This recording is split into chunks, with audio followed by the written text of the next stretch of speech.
Бисакта Кудайга шүгүр эле союшат, нарыктарды билесиздер. Анан төлөй албай кыйналгандарын деле көрүп жүрөбүз.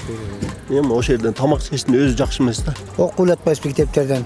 Шабдан Баатыр баланча 40 жылкы сайпайга сайыпты, атасынан эме өткөздү, ушундай деп. Эми бул эртен бери келаткан салт да. Аксакалдар баштаса эле калган жаштар баштайт деп ойлойм. Мен деле ойлонгом да, ушуну полный эле элдин баарына закон сыяктуу кылып эле неме киргизсе жакшы болмок.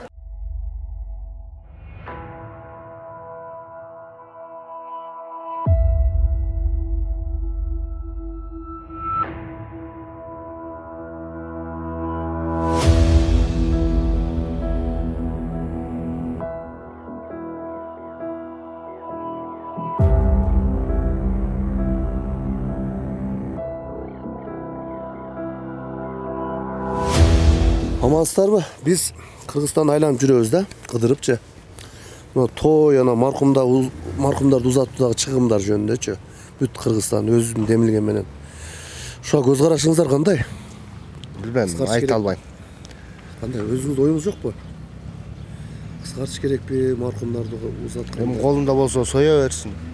Сиздин оюңуз кандай? Алыстан келген колоктор болот. Тамагын бешкекти ашка жаткырып койбойт да. Сиздин оюңуз ошондой, шариятка баш ийесизби? Баш ийебиз. Эгер мында мыйзам чыкса колдой белеңиз? Билбейм, айта албайм. Айта албайм. Сиздин оюңуз кандай? Мен толук эле кошулмакмын.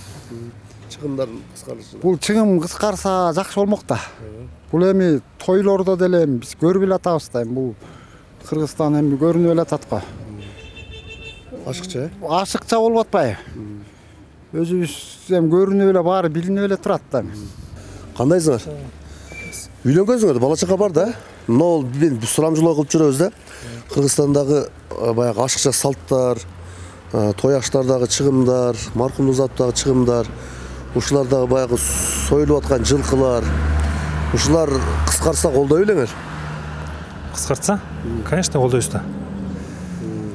Силерде мындай эми Кудай сактасын го, эми баарыбыз бул дүйнөдөн өтөбүз да, конокпуз да. Негизи бата алайын деп той кылышабы же маркумду узатып атканда жылкы союга кандай карайсыңар? Айрыкча нарындыктар. Бисакта Кудайга шүгүр эле союшат, нарыктарды билесиздер. Эми ар ким өзүнүн немесине жараша да, алына жараша да. Анын азыр кичине түшүнүп деле калышты мындай. Кыскарса болот да? Кыскарса болот, түшүнүп калышты да. Эл кабыл алабы? Конечно, кабыл алат. Рахмат. Эжеке салмасызбы? Биз могул Кыргызстан боюнча кыдырып жүрөбүз да. Той жана маркумдарды узатуудагы чыгымдарды азайтуу боюнча элдин демилгесин билейли депчи. Сиз көз карашыңыз кандай? Мен көз карашым эми слишком эле көп чыгым болуп атат той аштарда. Маркумду узатуудагы баягы союлуп аткан жылкы малдар жөн эле союлбай батага келип кетсе болобу? Келип кетсе деле болот элек. Бирок аксакалдар көнөбү ошого? Аксакалдар баштаса эле калган жаштар баштайт деп ойлойм. Мыйзам кабыл алса же бир указ чыкса, эл ошого баш ийеби? Баш ийет. Баш ийет. Тойлордо деле мисалы үчүн 500 адам чакырып, атаңдашуулар болуп атабы негизи кандай нарында? Негизи болот да. Тиги мындай колунда бар кишилер аябай көп союп, эме кылса эле тигилер кайра биз дагы ушинтип эле байкушту узаталы акыркы жолго деп акыркы малдарын союп, мындай кичине колунда жукторчу. Ошолор туурап кетип атышпайбы? Анан жанагы колунда барлар баштаса эле мындай ошолор туурап калган эл дагы ошентип кетеби деп ойлойм да. Рахмат. Саламатсызбы эжеке? Биз мынабул жок дейт. Канча жерде кыдырып жүрөбүз биз. Негизи камерадан качат экен, канча-мынча. Бир туугандар, ассаламу алейкум. Айылдансыз да? Нардын кайеринесиз? Айылдан. Кайсыл айылдан? Эмгек тала. Эмгек тала. Эл эмгекчил, дыйканчылыкпы көбүнчө? Ага. Биз Кыргызстан боюнча кыдырып жүрөбүз. Элдин мына той аштардагы чыгымдар, маркумду узатуудагы чыгымдар, ушуну кыскартканга эл аябай мындай актуалдуу маселе болуп атат да. 30 жылдан бери келе атат. Бирөө чуркаш керек болуп атат. Ушул өзүм демилге көтөрүп Кыргызстанда кыдырып жүрөм. Кандай оюңуз бар негизи?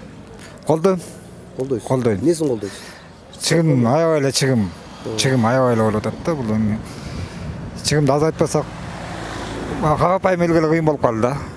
Бизге колунда барлар иштебайт экен анысын. Анан колунда жоктого кыйын болуп калат экен. Баарын бирдей кылса эл колдойбу? Бай деле, жөнөкөй Колдойт. Колдойбу? Колдойт. Эл даяр болуп калды да буюрса. Даяр болуп калды. Эми жанагы мурункудай эмес да, түшүнүп калды элдин баары. Рахмат. Кандайсыздар? Амансыздарбы? Биз Кыргызстанды кыдырып жүрөбүз. Мына ашыкча чыгымдар, той аштардагы, анан маркумду узатуудагы чыгымдар аябай эле көп деп угабыз да. Өзүбүз дагы көрүп күбө болуп жүрөбүз. Ушуга көз карашыңыздар кандай? Билбейм, бирок ар кимдин өз немелерин карап эле ысырапкорчулукчу туура эмес. Анан кийин бирок неме кылып атышпайбы? Болбой эле кээде ашыкча болуп кетип атат, элге деле. Негизи мына бул нарында жылкы аябай союлат да. Сөзсүз маркумду узатканда дагы тойлордо сенден мен кем калбайын депчи. Атаандашу, анан башка жактан атааңдашу болсо жакшы да, илим билим жактанчы. Кандай оюңуз бар сиздин? Бул туура маселе да. Оюбуз силердики туура эле кыскартсак деп ойлойбуз, анан эл болбойт экен. Буну указ чыгарса, мыйзам чыгарса кандай болот? Эл колдойбу? Ошону билбейм, колдойбу. Колдойт. Колдойбу? Эл мындай пандемия болду былтыр. Эгерде ушундай боло берсе, тойлор боло берсе, бири-бирибизге карыз деп, кредит деп ушинтип жүрө беребизби? Бир өспөйлүбү деген ой да. Ошол үчүн туура ошондо өскөн туура эле болмок, анан бекер көп ысырапкорчулукту Алла Таала эле жаман көрөт ысырап кылгандардан. бир кой союп үйлөнсө болот да негизи, кандай дейсиз? Болот, ошо үйлөнгөндөргө жанагы эме болот атпайбы? Кафелер келет, неменин баарын ошол жака бериле, бу акча тиин баарын карыз болушан өздөрү кайра Россияга чейин акчасын тапканы кетип калып атышат. Ресторанда той кылса 50 адам же 100 адам канча адам чакырса болот эле деп ойлойсуз? Эми аякка деген азыр 200-300-гэ 400-гэ чейин чакырып атат. 50 адам болсо болобу? Чакан болмок да. Биз үйүнө деле өткөрсө мурун биз немегес үйдөн өткөрүп атаан бар, үйдөн алып эле жакшынакай эле болчу. Рахмат. Салмас Бежеке. Мына тойлордо жана маркумду узатуудагы чыгымдарга көз карашыңыз кандай? Сизби? Тойлор жана маркумду узатуудагы чыгымдарга көз карашыңыз кандай? Кечиресиз, башка эле бирөөдөн аласызбы? Сиз барбайсызбы андай жерге? Мен тойлорго да барбайсызбы? Бара элекмин көптөн бери. 3 жыл болуп кетти окшойт. Эже, сиздин оюңуз барбы? Мен деле оюм эми өзүнүн шартына жараша болот. Айтып койсоңуз? Мен мыгым чыгымдар өзүнүн эми колунда бардай болот, жогу жоктой болот да кыскасы. Жок, ошону тең кылып койсо атаңдашы болбой беле дейм да. Колунда барлар деген ите болот, анан ага деген колунда жоктор тең эле албайт да.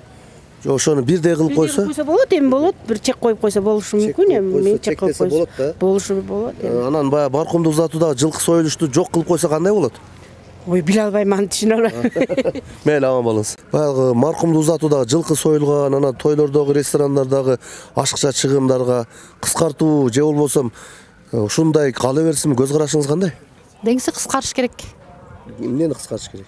Жанагы мал союуну, ресторандагы жөн эле ашыкча чыгымдарды кыскартыш керек. Азыр деген продукттун баары кымбаттаган ичинде, анан сөз үйөсүнө оор эле болуп атпайбы? Ассаламу алейкум. Сиздин көз карашыңыз кандай? Мына тойдогу ашыкча чыгымдар, анан маркумду узатуудагы жылкы соймой тиги бу. Эми баягы кануска сиңген эле ошо боюнча эле кетип атпайсызбы? Токтотсо болобу? Токтотсо эми билбейм, эми айыл жери. Баш эмеспи? Эми закон чыкса эми азыраак өлчөмдө да, бирок эми баягы салт боюнча чектеп. Анан эми баягы илгерки каада салт кете берет да улан эле. Бул кыргыздын каада салты канчанчы кылымдан бери деп ойлойсуз ушундай ресторанда тойдо? Эми кыргыздын каада салты 14-кылымдан баштап эле, 15-кылымдан баштап эле. Ресторанда кылышканбы? Жок, ресторанда кылганыбы? Ресторанда кылганы билбейм, эми жакын деле болбоду, эгемендүүлүккө тарагандан кийин эле. Негизи исламда мындай союлбайт экен да. Жөн эле Куран окуп, алып барып коюп, кийин анан кааласа Куран окутуп, дагы союп кан чыгарса болот экен. Курбан айт ошон үчүн да биздечи. Ал эми кийин баягы мурдакы ата бабаларыбыздын 18-19-кылымдарда жанакы окуп эле атпайсызбы китептерден. Шабдан Баатыр баланча 40 жылкы сайып, байге сайып, тиги атасынан эме өткөздү, ушундай депчи. Эми бул илгертен бери келаткан салт да.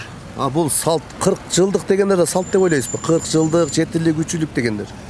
Мен илетеден бери ошо бизге келет так 3 жылдык 7 жыл. Бул христиандардан келген да, баягы Сороковой, Годовщина деген біз орыстардан келген. Бұл Кыргызга таандык эмес деп мен угуп жүрөм да алымдарданчы. Ой кандай дейт элеңиз? Баш ийебизби негизи? Аны мен ошо чынында 40 күндүк аны жакшы биле албайм да. Негизи колдойсуз? Негизи бар жанакы кыскартканды колдойм. Эгемендүү болгондон бери токтобой келет. Той анан маркумду узатуудагы чыгымдарга көз карашыңыз. Менин көз карашым бул Аллахымдын Куранында только эмеле бир күндө коюлуш керек, негизичи маркумчу сөк музда элек кезде эле бир күндө эле коюлуш керек, анан 3 күнгө чейин үйдө деген жыт чыкпаш керек, тамак жасалбаш керек. 3 күндөн кийин Куран окутулуп, туугандарды чакырып, анан бир кой союп, Куран окутуп, бир кой болбосо да бир торпокту эле союп, Куран окутуп чакырып коюш керек. Анан аш жана 40 3-лүк 7-лик деген баары болбойт. Бул Аллахымдын Куран Кариминде эмеде только ушундай эле жазылган да. Бирок эже ушул азыр 3 күн жыт чыкпайт десе, көп ушинтип айтып атат, бирок 3 күндөн кийин баардык ушул салт кайлар менен баардыгы кайра элге келип, ошондой болуп кетпейби? Андай кылбаш керек. Ошо азыркы маркум өлгөндөн кийин эле мисалы үчүн туугандары шаардан келсе, ал туугандарын кошуналардыкына алып кирип тамак берип, ошол жака жаткызып, анан койгондон кийин жакшынакай нанды, тоолок нандардан жасап туруп эле салып бериш керек жолуна жегенге. Эми кичине ашказанда эле дем алса жакшы болот эле өзүчү. Баардыгыбыз 4-3 болуп калып жей берипчи. Анан тойлорго көз карашыңыз кандай? Тойлорго дагы бул ысырапчылык көп болуп атат да, чынын айтканда ысырапчылык болуп атат. Аны деле билбейм, эми элдин шаардары менен эле болобуз да биз деле. Жок, ошого мыйзам кабыл алса же бир указ чыкса колдой элеңиз? Колдойт элебиз, баарын эле. Баш ийебиз. Рахмат. Сурамжылоо жүргүзүп жүрөбүз Кыргызстан боюнча. Ошол чыгымдарды кыскарталы деп эл айтат да, бирок кантип кыскартышты айтпайт да, ошону жолго салалы деген ниет менен жүрөбүз. Кандай оюңуз бар? Ооба, мен деле ошо кыскартканды туура көрөм, анткени азыр малдын баасы аябай өсүп кетти го. Бирөөнүн чөнтөгүнө туура келсе, бирөөнүкүнө туура келбейт. Ошон үчүн мен деле ойлонгом да, ушуну полный эле элдин баарына закон сыяктуу кылып эле неме киргизсе жакшы болмок. Баш ийбейлер? Элдер баш ийбей атпайбы, ошо бирөө Жок, указ чыкса, закон. Указ чыкса баш ийип болуш керек, анан штраф кылып койсо болобу эже? 100 000. Ошондой бир условия койсо болот болуш керек. Рахмат. Той анан маркумду узатуу боюнча чыгымдар. Көз карашыңыз кандай? Көз карашым рас маркумду узатуу боюнча жакшы деле эмес. Жана анча чыгым болгонун кереги жок. Ооба. Жылкы союп ошону кереги жокпу дейм да? Кереги жок ооба. Тойдо кандай болсо деп ойлойсуз? Той эми ар ким шартына жараша бере берсе ошо деле турат. Жок, шартына жараша деген атаңдашуу болуп токтойт экен да. Өтө деле. Бир эле кой союп койсо болбойбу? Болот. Болот, эми главный элден бата алыш керек да. Ооба. Мен эгер бата алабыз десе, балдар үйү бар, карыялар үйү бар, көрсөтүп берет эле каерден бата алыштычы. Менимче атаңдашуу окшойт. Кандай дейсиз? Жок, элди чакырып аксакалдардын деле батасы керек да. Бата керек го сөзсүз. Сакалдуулардан, уруктуугандан. Бата аксакалдардан алса болот, жана кошмой, анан 5 000, 3 000 деп кайра ошону 10 жылдан топтоп атпайбы? Ушул негизи нарынасызбы? Ооба, ошол жерден да. Жылкы союлуп атат деп угуп атабыз, 3 союлчу азыр бирөөгө түшүп калды депчи. Негизи эл ушул жылкы союлган токтотсо колдой белеңиз? Колдомокмун, кошулмок. Рахмат. Кыргызстандагы эң көйгөйлүү маселе той анан маркумду узатуудагы чыгымдар. Ушуну кыскартса болобу, колдой белеңиз? Азыр баягы маркумду узатканда жылкылар дагы эле союп атышат. Атаңдашуу же карызы бар. Ушуга көз карашыңыз кандай? Көз карашым эми азайтса болмок, бирок баягы мурунтан Кыргыздын эмес экен, салтка айланып калган нерсе экен бу менен такыр. Себеби жолго салса болбойбу? Жолго салса болот деп келатат, бирок болбой эле келет атпайбы. Аны ким болтуруш керек? Иншалла. Ошону салыш керек. Ал президент, спикер колдоп берет буйрсачы, депутаттар. Ошол чыгымды азайтса жакшы болмок. Рахмат. Колунда бары бар, жогу бар. Эми жогу дагы атаңдашпайбы баарыначы? Ошентип токтоп айтат да. Кандай дейсиз? Эми ошол атаандаш болуп атат. Баягы намыс, кур намыс да, ошо Кыргызда кур намыстык ушундай бир немебиз бар да. Ал тигинден кем калбашым керек. Тиги 2 жылкы сойса, мен де 2 жылкы союшум керек. Бирок баягы Куран окутуу деген бар, конечно, Кыргызда. Ал Куран окутканда ошо элди чакырып Куран окуса сообу тиет. Кийин деле, кийин деле. Сөзсүз ошо өлгөн күн эмес да. Өлгөн күн эмес, эми баягы өзүнүн эмесине жараша, шартына даярданып анан Куран окутуш керек. Ал Куран окутпаш керек деген неме жок, Куран окутуш керек. Негизи указ чыкса колдой белеңиз. Колдойт элем. Рахмат. Assalamu алейкум. Нол биздин салтыбыз дешет да. Маркумду узатканда жылкы соймой, анан 500 адам топтоп той бермей. Ушуга чыгымдарга көз карашыңыз кандай? Көз карашым эми негизи пайгамбарыбыз өзү жана алымдарыбыз деле айтып атпайбы? Бул эми ошо өлүк өлгөн үйдөн тамак ичкен өзү жакшы эмес да, өзү арам деп. Анан жөн эле чыгым болуп атат, кээ бир жерлерде карыз калып соёт.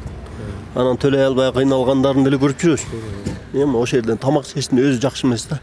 Кыскартса колдойсузбу? Кыскартса колдойм. Негизи тойчу той. Эми тойду билбейм, өзүнүн ар ким өзүнүн немесине жараша бере берсин да. Анда токтобойт экен, атаңдашуу деп эле 500 адам чакырып кайра артка кетип атат да элчи. Адам кээ бир 50 адам чакырып эле той өткөрүп койсо болбойбу? Жарыя кылып койгула деген да өзү. Конечно, болот дечи, бирок эми кээ бир ошондой закон чыкса колдойсузбу? Закон чыкса колдойт элем. Рахмат.